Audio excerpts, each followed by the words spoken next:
মাননীয় মন্ত্রীর কাছে আমার বিনীত প্রশ্ন, মাননীয় মন্ত্রী এই মহান সংসদে দাঁড়িয়ে আমাকে কথা দিয়েছিলেন যে 1 মের মধ্যে আশুগঞ্জ ফার্টিলাইজারে গ্যাসের সংযোগ দেয়া হবে।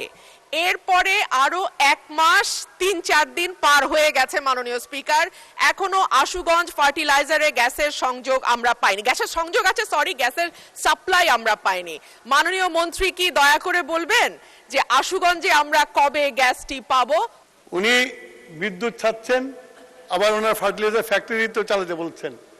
গ্যাসের তো আমার সংকট আছে, সেই জন্য আমাদের বিদ্যুৎ প্ল্যান্টগুলো চালিয়ে রাখতে হচ্ছে এবং সেই জন্য তার ওখানে সংযোগ দিতে পারছি না আমরা। এর বেশি আমরা যখন গ্যাসের অবস্থা উন্নতি হবে তখন আমরা এটা করতে দিতে পারবো। মাননীয় মন্ত্রী, আপনি কিন্তু সংসদে বলেছিলেন 1 তারিখ থেকে গ্যাস যাবে, সেটি বোধহয় পাওয়া যায়নি।